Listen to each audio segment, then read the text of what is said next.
এখন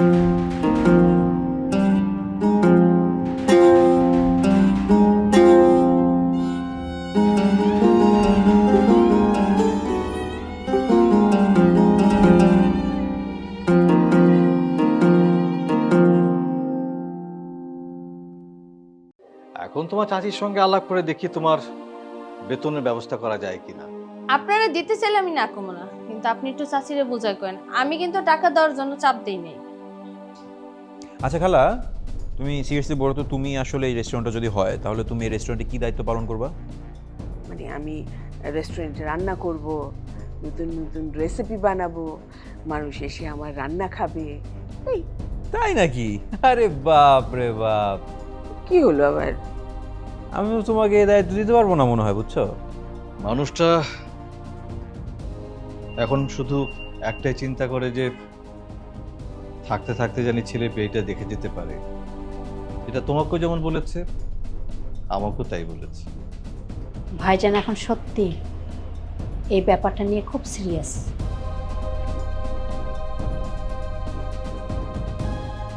আমার সাথে তোমার কি কথা মামা? আরে বস, তোর সাথে দেখা হয় না, তোকে খুঁজছিলাম। একটা সুখবর আছে, এদিকে আয়, বয়। সুখবর? হ্যাঁ তাই তো বলছি, বয়। আচ্ছা কি সুখবর বলো। আরে শোন, আমি যে ওই যে ব্যাংকে লোনের জন্য যে দৌড়াদৌড়ি করলাম, সেই লোনটা গ্র্যান্ট হয়েছে। আগামী সপ্তাহে সব টাকা পয়সা পেয়ে যাব। এটা আমার খুশি আর কি আছে। মানে? মানে কিছু না, আমার বাপ মা তোমাকে সব কিছু গুছাই দিবে, এটাই তো স্বাভাবিক। মা তোমাকে জমি বন্ধক রাখতে দিছে, বাবা ব্যাংক থেকে লোন পাওয়া দিচ্ছে, তোমার জন্য সব হবে। তুই এইভাবে কেন বলছিস মামা? ভুল কি বললাম? এই বাড়ির সবার জন্য সব কিছু হয়।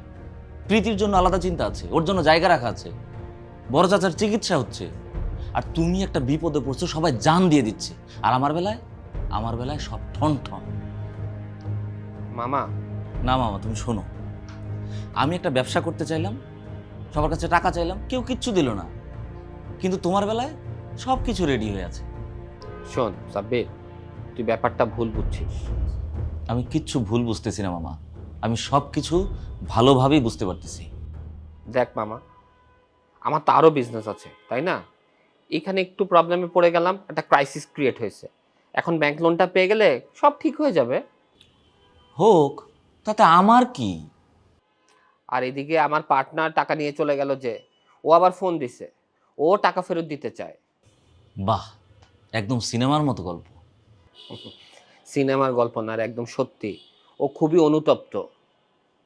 তো তোমার এই সিনেমার গল্প আমাকে শুনিয়ে লাভ কি? আমি বুঝলাম না তুই কেন এমন করছিস।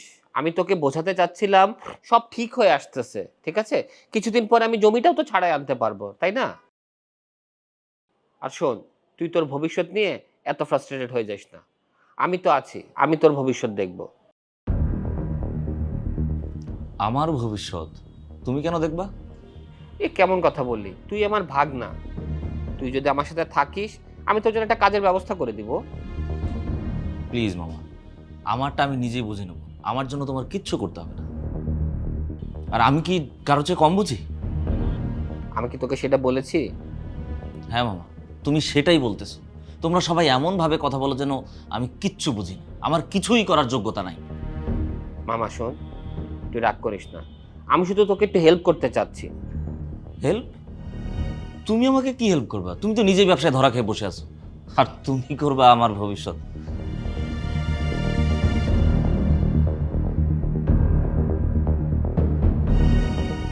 সব গুবলেট হয়ে গেল মিথিদি। আস্তে, এখন আবার জোরে জোরে বইলে আবার নতুন করে একটা ঝামেলা বাজাইস না। আমরা তো ভাবছিলাম প্রীতি আপা মনে হয় বানি আপার অপমান করে বাইর করে দিব, উল্টা আমরাই ধরা খেয়ে গেলাম। উফ, আমার তো এই প্রীতিটারই সহ্য হয় না। মনে হয় যেন কত ভালো। এখন কি করব? চিন্তা করিস না, প্রথম প্ল্যান নষ্ট হয়েছে তো কি হয়েছে, খেলা এখনো শেষ হয় নাই। নতুন প্ল্যান আছে আছে। আর এবার এমন জায়গায় আগুন দিব না, পুরো বাড়ি পড়ে যাবে। কি করবা? এই বাড়ির সবচাইতে দুর্বল জায়গা কোনটা জানিস? কি? কবির ভাইয়ের বাবা জাবেদ চাচা। মানে কবির ভাই বাণীকে কেন বিয়ে করতেছে জানিস? ভালোবাসে বইলা? কারণ টাকা নাই, চিকিৎসার খরচ চালাইতে পারতেছে না। বাণীর বাবা টাকা দিবে, তাই বিয়া। ও, তুমি জানলা কিভাবে? দেয়ালে কান রাখলে অনেক কিছু শুনতে পাওয়া যায়। এই খবরটা যদি জাভেদ চাচার কানে যায় তাইলে কিল্লা ফতে। কিন্তু সাবধানে করতে হবে মিতিদি, সরাসরি করলে ওটা আমাদেরই ধরবো।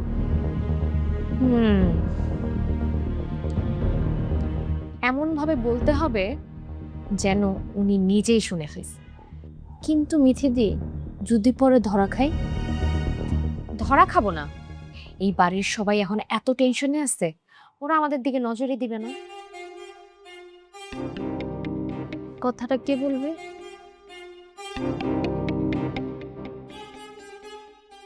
তুই বলবি। তুই বলবা। তুই বলবি। তুমি। তুই। না, আমি পারুম না। জাবেদ চাচা এমন ভাবে তাকায়, আমার গা কাঁপে। আর আমারে কি তোর খুব সাহসী মনে হয়? কিন্তু তুমি তো বাড়ির বউ, তুমি পারবা। ধরা খাইলে সবার আগে সবাই আমারই সন্দেহ করবে। এক কাজ করি। কি কাজ? লটারি করি। লটারি? হ, যার নাম উঠবো সে বলবে। তুই আসলে একটা পাগল। এটাই ফেয়ার। আচ্ছা দাঁড়াও, আমি কাগজ নিয়ে আসতেছি।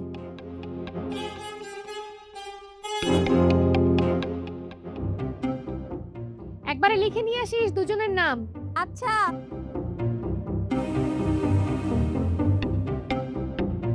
আরে বাবা রে, ব্যবসায় তো এরকম হয়েই থাকে, তাই না? থাকুক মামা, কিন্তু আমাকে এরকম স্বপ্ন দেখানোর কোনো মানে হয় না।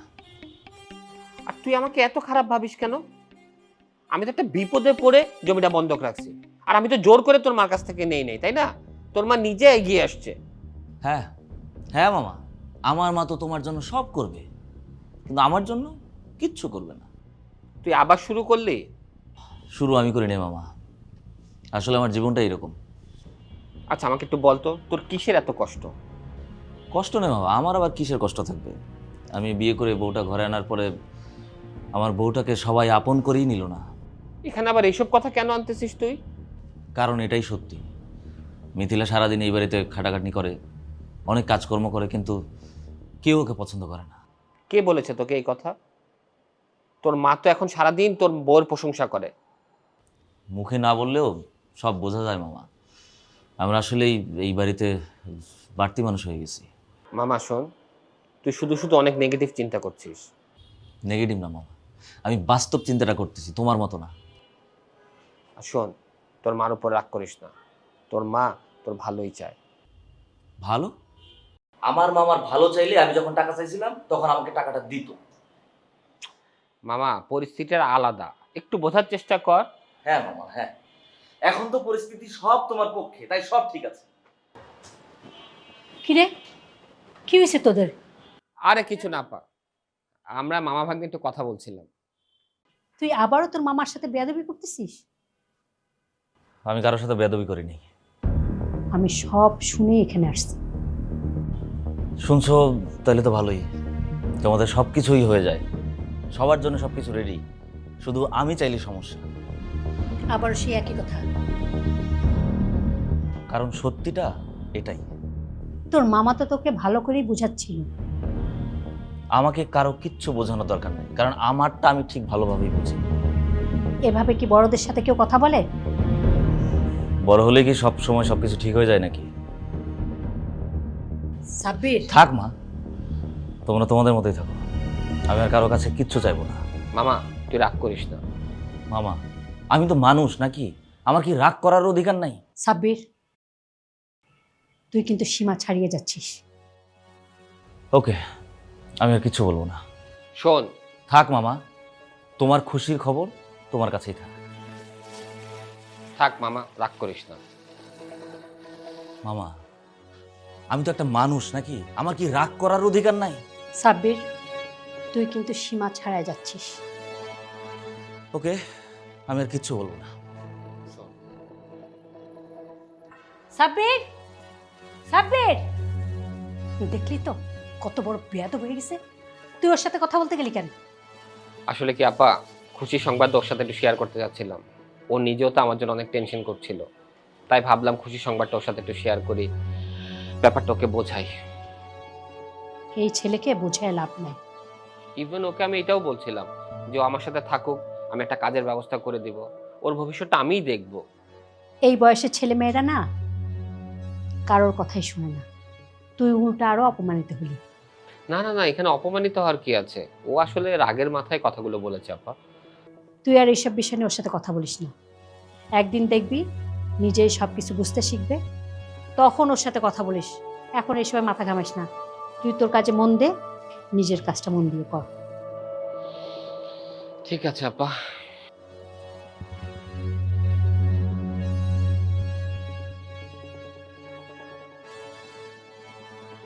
এই যে চলে আসছে। শোনো, এখানে ম আর প লেখা আছে। তোমার নাম উঠলেই কিন্তু তুমি, আমার নাম উঠলে আমি। চিটিং করিস নাই তো? সত্যি একদম চিটিং করিনি। ঠিক আছে, এই যে ফেললাম, তুমি উঠাবা কিন্তু।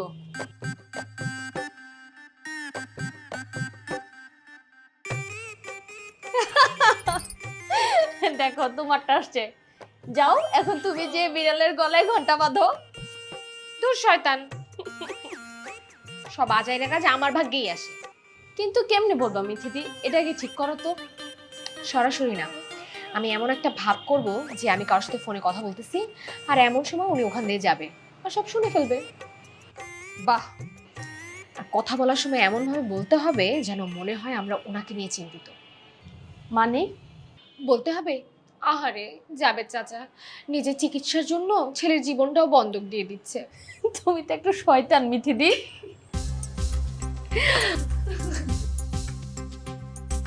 এইসব সংসারে ভালো মানুষ হয়ে বাঁচা যায় না, বুঝছিস? এই চাচা তাড়াতাড়ি যা। আসতেছি চাচি।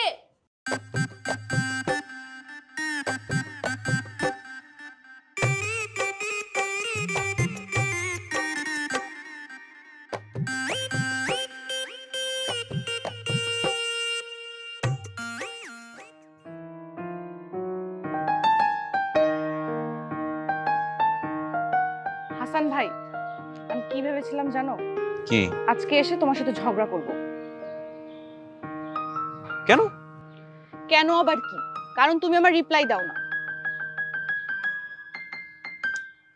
কই দেই তো। কি দাও? 4 ঘন্টা পর এটা কোনো রিপ্লাই হলো? আমি তো একটু এমনই। শোনো, এটা না কোনো গুড পার্সোনালিটি না, এটা রীতিমতো একটা অত্যাচার। তুমি আবার সেই হাসিটা দিলে। কোন হাসি? এই যে যেই হাসিটা দিলে, যেটা দিলে মনে হয় তুমি হয়তোবা একটা মানুষ। না হলে তো আমি মনে করতাম তোমাকে ছোটবেলায় পাহাড়ে মং বানিয়ে রাখা হয়েছিল। মঙ্ক, আইডিয়াটা কিন্তু খারাপ না। তুমি আসলে খুব বিরক্তিকর। আমার একটা থিওরি আছে। শুনছি। তুমি ছোটবেলায় বেশ ইমোশনাল ছিলে, তাই না? ভুল থিওরি। ভুল থিওরি না, যারা এখন নিজের ইমোশনটাকে এভাবে ধরে রাখে না, সবার কাছে হাইড করে, তারা ছোটবেলায় বেশ সফট ছিল। তুই কি সবাইকে এভাবে অ্যানালাইজ করিস? একেবারেই না, যারা খুব ইন্টারেস্টিং শুধুমাত্র তাদের অ্যানালাইসিস করি। আমি ইন্টারেস্টিং না? না না না না, তুমি শুধু ইন্টারেস্টিং না, তুমি ডেঞ্জারাস টাইপের ইন্টারেস্টিং। এটা কি কমপ্লিমেন্ট হিসেবে নেব আমি? একেবারেই না, এটা তোমার জন্য একটা ওয়ার্নিং ছিল। ওয়ার্নিং?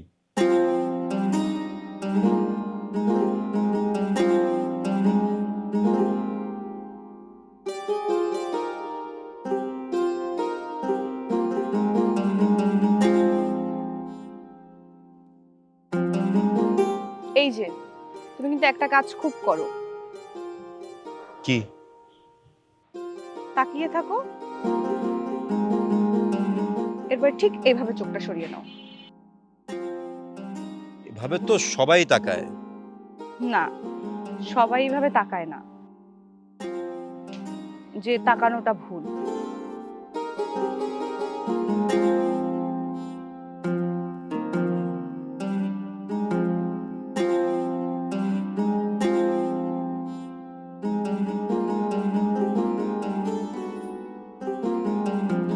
কিরে কবির, এরকম মাথা নিচু করে কেন বসে আছিস? কিছু না চাচ্ছি, এমনি।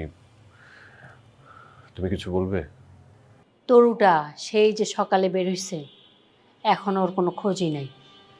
আচ্ছা, তুই কিছু জানিস কোথায় গেছে, বা ফোনে কি তোর সাথে কথা হইছে? না তো, মামার সাথে তো আমার তেমন একটা কথা হয় না এখন। কেন, কি হয়েছে? না রে, কিছু হয় নাই, কিন্তু না এখন ওকে নিয়েও চিন্তা হয়। ওর অবস্থা তো বেশি ভালো না, সব সময় না ওর মাথাটা একেবারে অস্থির হয়ে থাকে। কি বলো, কি নিয়ে? ওই যে রিয়েল এস্টেটের প্রজেক্টটা নিয়ে। টাকা পয়সা তো আর ম্যানেজ করতে পারতেছে না, ক্লায়েন্টরা তো চাপ দিচ্ছে ওকে। হুম। তোর চাচার সাথে তো ব্যাঙ্গলোর নিয়ে কথা হয়েছে, সেটাও তো আটকে আছে। আবার এখন চাচ্ছে ওই যে আমার গ্রামে যে জমি আছে সেটা বন্ধক রাখতে। কি বলো, তুমি রাজি হয়েছো? রাজি না হয়ে উপায় আছে? ওর তো মাথায় ওই একটাই চিন্তা, প্রজেক্টটা চালু করতে হবে। কিন্তু আমি তো ভয় পাই। ভয় পাওয়াটাই তো স্বাভাবিক। না না, আমি বুঝতে পারতেছি চাপটা একটু বেশি হয়ে গেছে। সারাদিন কোথায় কোথায় ঘুরে বেড়ায়, ঠিক মতো খায় না, ঘুমায় না। এই দেখ, এখন পর্যন্ত বাসায় আসলো না। চাচি, তুমি এত টেনশন করো না তো, হয়তোবা কোনো কাজে আটকাই গেছে। আমি এক কাজ করি, আমি একটা ফোন দিয়ে জিজ্ঞেস করি, হ্যাঁ, কোথায় আছে। না না থাক, এখন আর ফোন দিতে হবে না। দেখা যাবে ফোন ধরবে ঠিকই, কিন্তু ঠিক মতো কথা বলতে পারবে না।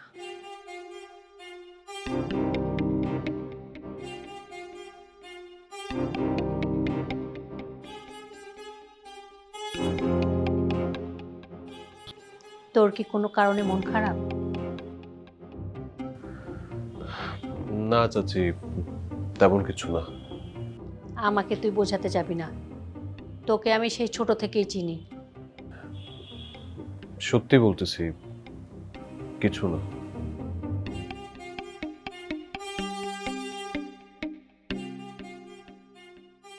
তোমার সাথে না কথা বলাটা কঠিন।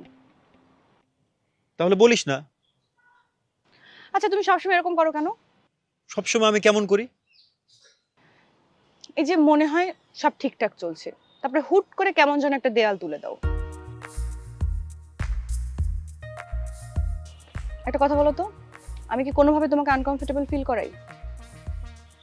জেরিন, কি জেরিন জেরিন টেরিন কিছু না, কথাটা আমি জেনুইনলি তোমাকে জিজ্ঞেস করলাম। আর আমি যদি কোনোভাবে তোমার জন্য অ্যানোয়িং হয়ে থাকি, তবে বিষয়টা তুমি আমাকে ক্লিয়ারলি বলো। তুই একদমই অ্যানয়িং না। তো তো কি, তুই একটু মাঝে মধ্যে বেশি ইন্টেন্স হয়ে যাস। বাহ, আচ্ছা, ইন্টেন্স হওয়াটা কি খারাপ জিনিস? দেখ, সবকিছু তো সবার জন্য ইজি না। তোমার জন্য? হুম। তুমি একটা জিনিস জানো, ভার্সিটিতে সবাই মনে করে তুমি অনেক স্মার্ট, কিন্তু তুমি অ্যাকচুয়ালি একটা কাওয়ার্ড। বাহ, সত্যি বলছি, তুমি সব ডিফিকাল্ট সিচুয়েশন একেবারে ইগনোর করো। সব কথা বলা লাগে না। লাগে, আর বিশেষ করে তখন যখন একটা মানুষ কনফিউজড হয়ে যায়। আমি তো তোকে কিচ্ছু প্রমিস করি নাই। এটাই সবচেয়ে ফানি পার্ট, তুমি কিছু বলো না, কিন্তু তোমার হাবভাবে অনেক কিছু তুমি প্রকাশ করে দাও। আমি কিচ্ছু প্রকাশ করিনি। তাহলে তুমি রাতে ঘন্টার পর ঘন্টা আমার সাথে লাইনে কেন থাকো? ইউনিভার্সিটি ফাঁকি দিয়ে আমার অসুস্থতার সময় কেন আমার পাশে থাকো? আর আমি যখন অন্য কারোর সাথে কথা বলি মনে হয় একেবারে সব দুনিয়া তোমার উপর ভেঙে পড়ছে। এগুলো তাহলে কেন করো? আর এই যে তুমি আমাকে কনফিউজড করো। আমি তো ট্রাই করি দূরে থাকতে। খুবই বাজে ট্রাই।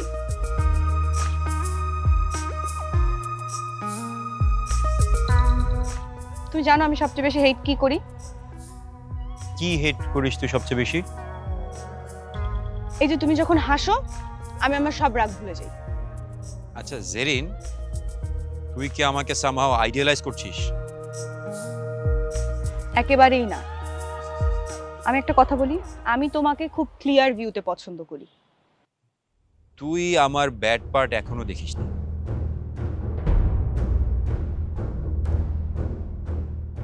সেটা ঠিক আছে, কিন্তু প্রশ্নটা কিন্তু সেটা না। মানে আমি জানতে চাচ্ছি তুই কি শুধু তোর বাবার কথা ভেবেই বিয়েতে রাজি হয়েছিস? আমি ক্লিশে রোমান্টিক কিচ্ছু চাইনি কখনো, ফুল প্রপোজাল এইসব কিচ্ছু চাইনি। শুধু চেয়েছি একদিন হলেও তুমি আমার সাথে অনেস্ট হও। শোনো না, হ্যাঁ ভাইজান তো রুমে নাই। মানে আছে তো কোথাও, এদিক ওদিক দেখো না। তুমি ভুল করে কাউকে বলনি তো? না, আমার তো সেরকম কিছু মনে পড়ছে না। এই মেয়েটা জন্মের পর মা না বলে ক্যালকুলেটর বলছে। আর তুমি জন্মের পর থেকে ওভার অ্যাক্টিং করছো। ওকে ওকে, এই নাও পাস্তাটা এখন টেস্ট করো। সেদিন আমার সামনে বসে কাঁদতেছিল, বলতেছিল মানুষের সবচেয়ে বড় কষ্ট কি জানিস? আমি বললাম না জানি না। চাচা বলতেছিল নিজের জন্য কষ্ট পাওয়া না, নিজের কাছের মানুষজনের জন্য কিছু করতে না পারার কষ্ট।